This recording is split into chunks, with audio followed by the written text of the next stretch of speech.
Assalamualaikum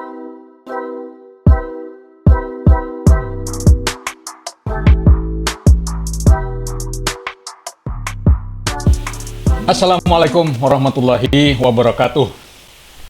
Pemirsa, Anda sedang menyaksikan tayangan dari podcast Komunitas Informasi Masyarakat Tangguh yang berbasis di Kelurahan Mentaos, Kecamatan Banjarbaru Utara, Kota Banjarbaru.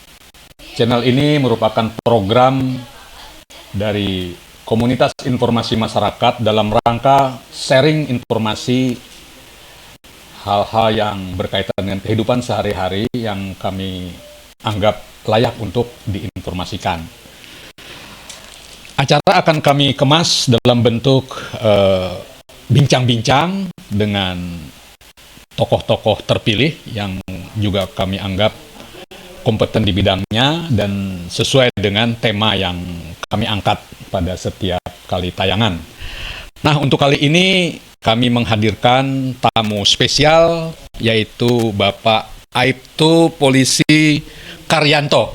Assalamualaikum Pak Karyanto. Waalaikumsalam Bapak. Terima kasih sudah hadir di studio Kim Mentaos. Kami sengaja menghadirkan Bapak untuk menggali berbagai informasi karena dari informasi yang kami dapat, Pak Karyanto ini Babin Kamtibmas yang bertugas di Mentaos sudah cukup lama Pak ya? Sudah berapa tahun Pak? Sudah lama Pak, kurang lebih 9 tahun. 9 tahun ya. Nah, ini kurun waktu yang cukup lama juga ya untuk penugasan di Mentaos ini, dan tentu masyarakat Mentaos khususnya tentu sangat mengenal dengan beliau karena hampir di setiap event-event penting kelurahan saya menyaksikan sendiri Pak Kar ini hadir lah. Siap Pak. Begitu juga ketika ada hal-hal di masyarakat yang membutuhkan kehadiran aparat, beliau selalu siaga di telepon, dalam hitungan menit sudah hadir di lokasi. Nah, ini tidak hanya tugas kepolisian yang beliau emban di Mentaos ini, tetapi juga saya dengar beliau ini mempunyai inovasi-inovasi sampai akhirnya dinominasikan menjadi calon penerima Hugeng Award Pak ya. Siap Pak. Nah, barangkali Pak Kar bisa menceritakan sedikit apa sih Hugeng Award itu Pak? Baik Pak. Jadi Hugeng Award itu salah satu penghargaan yang diberikan dari salah satu tokoh ternama yang mana di situ artinya memberikan contoh teladan Pak. Contoh teladan. Contoh teladan yang mana itu diberikan kepada bagi para nominasi yang berkarakter Pak. Berkarakter. Ya. Oke Pak Kar, tadi disebutkan salah satu kriterianya adalah ini anggota Bayangkari yang punya karakter gitu ya. Nah, tentu Pak Kar yang sudah dinominasikan tingkat nasional ini tentu memiliki value atau sesuatu yang unik, yang beda dari yang lain. Nah, ini sebenarnya apa yang sudah Bapak lakukan sehingga Bapak terpilih jadi nominator lah ya? Penghargaan ini. Coba. Baik Pak. Jadi saya tuh cuma pada dasarnya bekerja sesuai dengan profesi saya Pak. Nah, sebenarnya, dan saya juga bukan secara tiba-tiba saya juga nggak tahu Pak. Artinya ini merupakan suatu semacam kayak kejutan Pak. Iya. Nah, saya dapat info dari masyarakat juga di sekitar Mentaos ini, sebenarnya Pak Kar ini punya satu inovasi yang bisa memotivasi warga dalam hal mengolah kolam ikan. Saya dengar begitu Pak ya. Betul. Jadi di samping tugas sebagai kepolisian yang rutin dilakukan, ada waktu lowong barangkali digunakan untuk berinovasi, mengajak warga untuk mengelola kolam ikan yang katanya waktu itu sempat stagnan, nggak jalan. Betul. Apa sih yang Bapak lakukan sebenarnya? Jadi awalnya itu berawal dari tahun 2019 itu Pak. Mhm.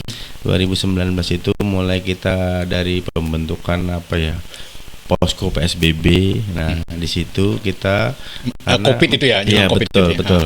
Di situ karena masyarakat di situ banyak dia petani ikan, dan di situ juga hampir-hampir tidak ada yang apa namanya untuk COVID-nya Pak ya. Nah, di situ juga mulai kita sering berkecimpung di situ Pak. Nah, di situ mulai awal dari melihat warganya kan gitu, dan letak geografis tempatnya Pak. Yeah. Pertama di bawah garis irigasi sungai itu kan. Nah, itu untuk memudahnya air untuk pengolahan air ke bawah, Yeah. ke lokasi Kampung Iwak itu. Mengalirkan air dari irigasi Dari ke kolam irigasi itu ke ya. kolam itu. Iya. Nah, di situ. Selain itu juga banyak waktu itu kan masyarakat banyak yang apa ya namanya, notabene-nya kurang berpenghasilan atau kurang lah. Maksudnya banyak yang semacam waktu itu masih pendapatannya minim ya Pak ya. Nah, di situ akhirnya timbul ide-ide yang semacam itu. Yeah. Nah, akhirnya itu dengan kita membantu, memberikan ide, serta saran ya kan, serta memberikan solusi, sering sharing-sharing. Nah, disitulah peluang, disitulah yang kita manfaatkan untuk membuka peluang semacam akhirnya inovasi. Memilih kolam ini sebagai salah satu pendapatan masyarakat ya. Bagaimana respon masyarakat setelah Pak Kar punya ide seperti itu? Pertama, respon masyarakat itu cukup antusias Pak. Cukup antusias, bagus ya. Karena didukung dengan apa namanya, dengan 3 pilar tadi Pak. Nah, itu semacam pertama dari pembangunan, dari semacam kayak infrastruktur, ya itu juga dari bantuan. Nah, setelah itu, nah disitulah mulai bangkit masyarakat itu untuk membangun semacam kolam-kolam itu tadi. Akhirnya itu bisa berjalan gitu ya. Akhirnya berjalan Pak. Hingga kini masih eksis ya. Hingga kini sempat eksis, bahkan kita sering juga mengalami jatuh bangun juga kayak pertama banjir. Nah, jadi kadang apa namanya bibit-bibit yang apa namanya hilang. Nah, itu kadang membuat mereka juga kadang bikin frustasi kan. Itu ada bantuan ya dari pemerintah misalnya untuk bibit atau untuk memasarkan ikan yang sudah siap panen, ada dari pemerintah? Untuk sekarang ini alhamdulillah Pak, untuk baik bibit maupun bantuan, bahkan sekarang pun kolam pun mereka sudah mempunyai asuransi Pak. Asuransi ya? Asuransi. Itu kalau apa asuransinya? Misalnya kalau banjir gitu terus? Betul, kalau banjir itu dia akan mendapatkan asuransi. Jadi berapa dia modal, berapa dia dirugikan, nanti akan diklaim asuransi Pak. Keren juga ini idenya Dream People pakai asuransi kolam ikan. Betul. Saya baru dengar. Hebat, luar biasa. Karena mungkin dari pengalaman itu ya, banjir ikannya ikut hanyut. Kemudian daripada ini kan gulung tikar nih kolamnya, jadi pakai asuransi. Ya, oke, Pak Kar. Jadi tadi masyarakat merespon dengan baik gitu ya, dibimbing, ide-ide didorong, kemudian diinspirasi oleh Pak Kar sebagai bagian dari masyarakat ya. Oke Pak Kar, kita mundur sejenak. Bapak sudah jadi polisi ya cukup lama tadi. Masuk di tahun berapa Pak jadi anggota polisi? Saya jadi polisi masuk tahun di 2001 Pak. 2001, jadi sudah 24 tahun 24 tahun. Sudah windu. Mengabdi Pak. Mengabdi ya. Tentu ada pengalaman-pengalaman yang mungkin sampai sekarang masih melekat dalam ingatan bertugas sebagai anggota kepolisian. Betul Pak. Ya. Jadi pengalaman-pengalaman jadi polisi itu cukup banyak sekali. Ada susah dan rasa senangnya Pak ya. Ya kan, kalau pada saat kita hari hujan ya kan Pak, kita berada di lapangan ya kan. Terus kalau kita nanti waktu orang masih tidur, kita sudah turun ke Harus lapangan bangun. dan harus bangun. Nah, terus Orang lagi sudah tidur, bapak masih keluyuran di Masih keluyuran. lapangan. Ada Apalagi- panggilan-panggilan darurat. betul Pak. Ya, ya, ya. Belum lagi Pak, apalagi yang namanya tugas Babin ini Pak. Iya. Melayani itu mulai dari apa ya? Melayani itu mulai akhir sampai ke liang lahat Pak. Iya. Nah, itu Pak. Mulai lahir, kemudian besar, mungkin nanti Iya. ada perkawinan, mengamankan, bahkan sampai ke liang lahat pun Pak. Ya, apalagi sakit, membawa ke rumah sakit. Iya. bawa ke rumah sakit, bahkan meninggal pun sampai ke Iya. kuburan Mas, Ke seperti itu. Ya, luar biasa ya. Ya, itulah tugas kepolisian. Makanya kadang orang melihat sepintas, tapi kalau sudah merasakan ya bagaimana peran polisi itu sangat besar dalam menciptakan keamanan dan ketertiban di masyarakat. Oke Pak Akar, tentu dengan prestasi seperti ini, kami juga melihat kiprah Bapak di Mentaos ini ada hadir di mana-mana. Bahkan sempat kami abadikan ini. Pemirsa, kita punya website ya, website Tangguh itu berisi informasi berbagai kegiatan di kelurahan. Nah, minggu lalu Pak Akar ini turut serta menanam cabai di salah satu kelompok wanita tani yang ada di Mentaos. Nah, ini juga membuktikan bahwasanya apa yang beliau sampaikan tadi itu tidak sekedar apa angan-angan, tapi memang terjun ke masyarakat langsung memberikan ide-ide gitu ya. Nah, Pak Akar, ini ada satu pertanyaan yang cukup menggelitik kami. Di sela-sela kehidupan yang sekarang banyak diwarnai oleh berbagai informasi yang berseliweran di sosial media ya.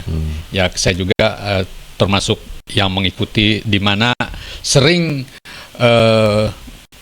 ada ya, ulah segelintir oknum kepolisian yang membuat masyarakat itu membuat stigma ya, yang negatif ataupun yang kurang bagus gitu.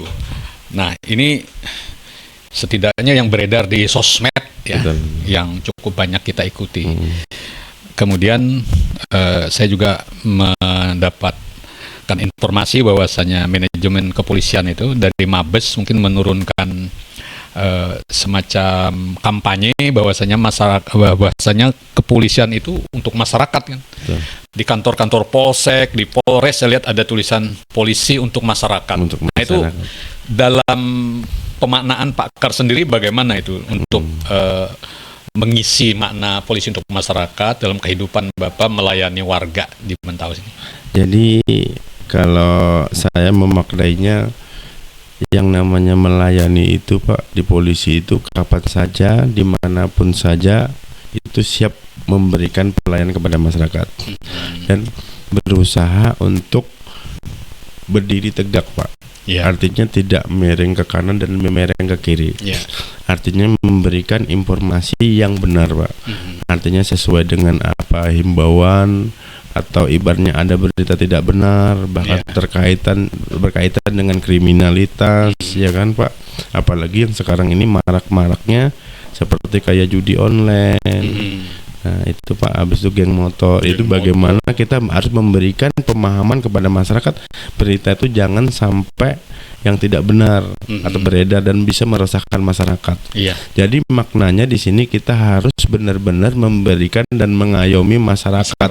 Bagaimana keberadaan kita polisi itu di tengah-tengah masyarakat bisa memberikan rasa aman dan tentram. Yes. Nah, keberadaannya seperti itu, Pak. Oke. Nah, pemirsa, itulah sebenarnya banyak di kalangan kita sendiri begitu mengikuti berita di sosmed, apalagi yang negatif itu makin gemar bahkan di repost ya, disiarkan ulang, ditambahi komen-komen.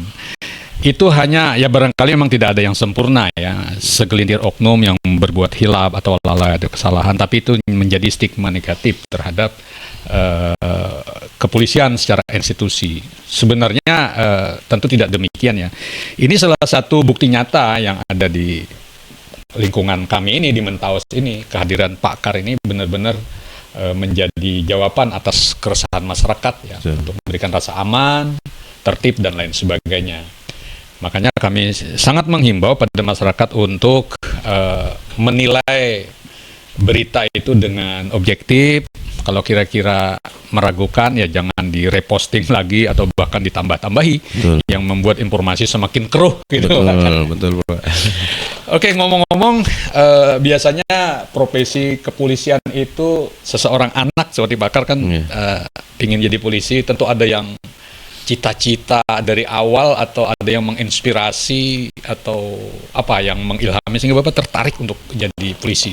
Jadi yang bikin menarik itu pertama memberikan pelayanan kepada masyarakat Pak, menciptakan suasana membantu. Artinya pertama seringkali kita melihat polisi ini tugasnya sangat mulia Pak. Ya. Contoh kayak semacam menyeberangkan anak sekolah dulunya kan tadi Pak. Oh jadi hal-hal itu ya yang membuat wah nanti saya pengen jadi polisi gitu. Awalnya walaupun kenyataannya setelah jadi polisi ternyata jadi polisi itu lebih berat. Enggak, saya cuma bukan sekedar casingnya aja seperti itu kan. Oke Pak Kar, menarik sekali sebenarnya kita bisa berbincang lebih dalam lagi tentang pengalaman-pengalaman yang bisa di-share kepada masyarakat. Betul. Tentunya dengan bertugas selama sudah 9 tahun ya 9 tahun di Mentaos dengan kiprah dan segala macam eksistensi Pak Kar sebagai pengayom dan pelayan masyarakat. Pemirsa, kita akan berbincang lebih lanjut lagi tentang hal-hal yang menjadi prioritas Kim ini nanti untuk narasumber-narasumber berikutnya. Dan untuk kali ini mungkin waktu yang memang harus mengakhiri perbincangan ini. Siap. Pak Kar, kami sangat berterima kasih kesediaan Bapak menjadi narasumber kami di Kim Tangguh ini, dan ini merupakan siaran perdana. Nah, jadi Bapak ini bintang perdana yang tampil di podcast Kim Mentaos, dan tidak menutup kemungkinan nanti kapan-kapan kami akan mengundang Bapak lagi ke sini untuk topik-topik yang lebih menarik lagi. Pemirsa Dream People, akhirnya waktu juga yang harus memisahkan kita, dan Pak Kar, kami ucapkan terima kasih. Siap. Bapak telah bersedia hadir dan berbagi informasi yang sangat menginspirasi kita bersama. Dan nantikan tayangan kami berikutnya. Namun kami harap Anda bersedia menjadi pelanggan podcast ini dengan subscribe, like, and share. Tentu acara ini jauh dari sempurna, dan untuk kekurangan itu kami mohon maaf. Assalamualaikum warahmatullahi wabarakatuh. Waalaikumsalam.